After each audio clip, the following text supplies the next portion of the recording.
also asked Eoghan Corry to join us as well, because Eoghan is an aviation expert, and I want to know more about the safety of the aircraft that we're flying in, because the Boeing 737-9 MAX, lots of pictures of that, given what happened with an Alaska Airlines version of that aircraft.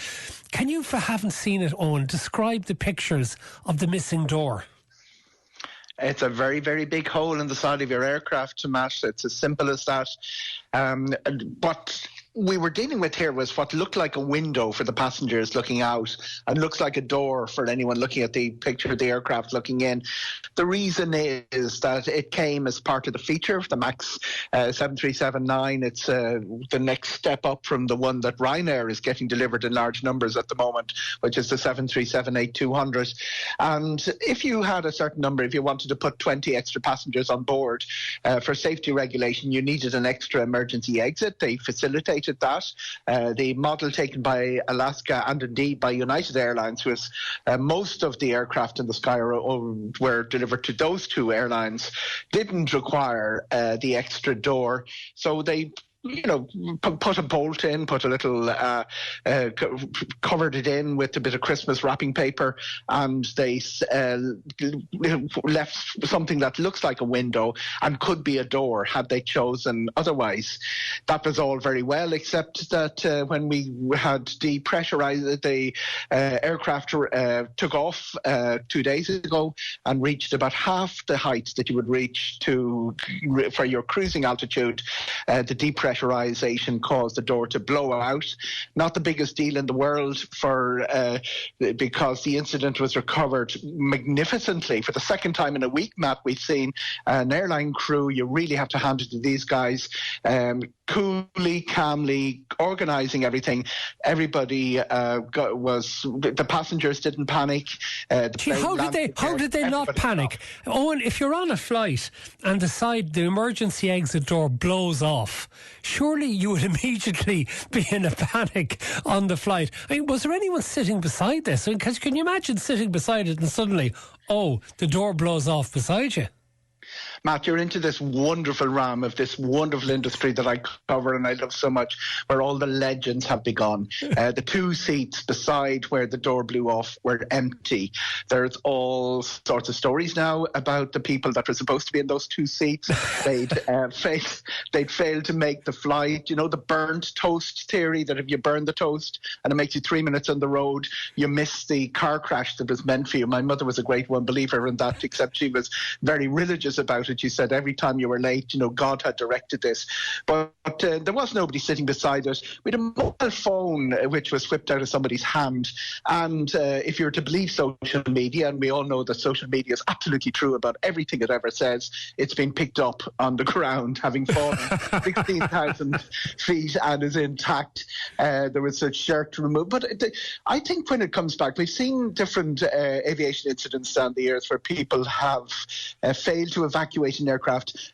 I think it always comes down to the crew. I've been through the training in Frankfurt for all these situations where depressurization, fire on board. Having been through the simulation of it, Matt, depressurization is the most scary thing you can come across.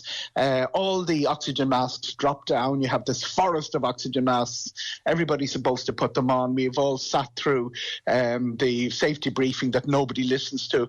But the airline crew were able to get everyone off as soon as the aircraft had landed. It was a very similar. We had a fire last week in Japan and everybody got off intact. It just shows you that the training does work. Sarah Slattery from the travelexpert.ie. Would this make you nervous about all the flying you're doing? I know. Eoghan spectacularly described that there. In fairness, certainly wouldn't want to be sitting on that plane.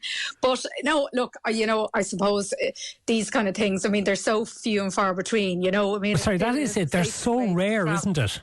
it is the safest way to travel. So it certainly wouldn't put me off. But I can, and look, all the flights have been grounded. The FAA will do their investigations, and you can be sure there'll be none flying until everything is checked. But yeah, obviously, it was spectacular, and the fact that it was covered as well on social media, only managed to film the whole thing, I suppose, gave it even more, made it all the more spectacular to watch. And actually, Eoghan, though, I just see in the last hour or so, the Emirates president has said that Boeing's latest issue shows that they have a long-running problem with safety. Now, given that Boeing manufactures so many of the aircraft in the world, does that mean we should be worried about recalls of aircraft, leaving us with a potential shortage of planes, which would then mean that those planes that are flying would be more expensive to get on? Nail on the head, Matt. That's exactly the biggest problem facing the listeners tonight. We already have a problem with supply and demand for summer coming up. The aircraft aren't being delivered at the right pace. We all know Michael O'Leary, how cranky he gets. We both interviewed him, Matt, and he's really cranky about delay. He's supposed to have 57 new aircraft arriving by the start of the summer. He's going to get nowhere near that in his saying that he'll send them back. He won't do that, of course, but he'll send them back because they're going to be late. But Ryanair haven't loaded the last 10% of their inventory for the summer coming up. There's a few routes they're talking about out to Dublin that haven't even been put in the system yet. But if we have a recall, it will create further problems. Now, this is already in an environment where we have a recall problem on the Airbus side, where the Pratt & Whitney engines have a dust issue. They don't impact the Airbus that Aer Lingus have, but they do that airlines like Lufthansa and Wizz have. That means that supply demand all through Europe is going to be interfered with. The 737-9, the only little bit of good news for Irish passengers is it's not a Ryanair aircraft, and there are no European airlines using the 737 MAX 9. It's the two airlines that use most of them are United and Alaska, and the European Safety Agency, EASA, say they're going to follow the American line on this, the FAA, what they say about security and recall and when it's going to be safe to fly them. Turkish have a small number of them, Copa Americana have a small number of it. But back to that issue of Boeing and its credibility. Boeing's credibility took a major hit when they had two fatal air crashes that the listeners will remember with the 737 MAX.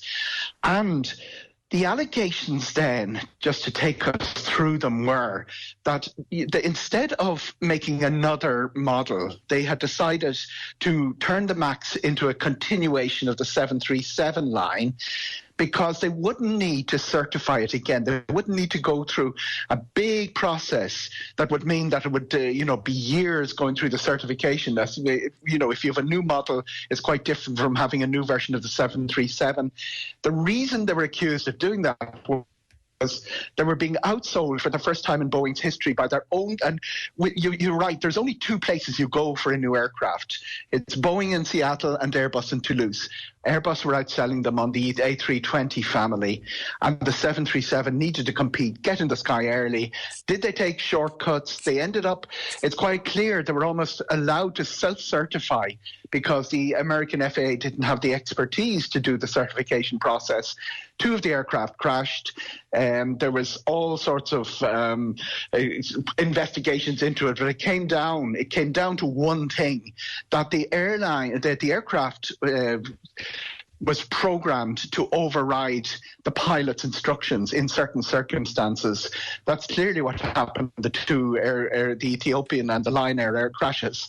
Boeing has spent 3 years convincing everyone, regulators all over the world, that this was an aberration, that will never happen again, that the 737 MAX is a safe aircraft, and now we have a door that fell off the aircraft. All right. Eoghan, I'm going to let you go. Thank you very much for being with us.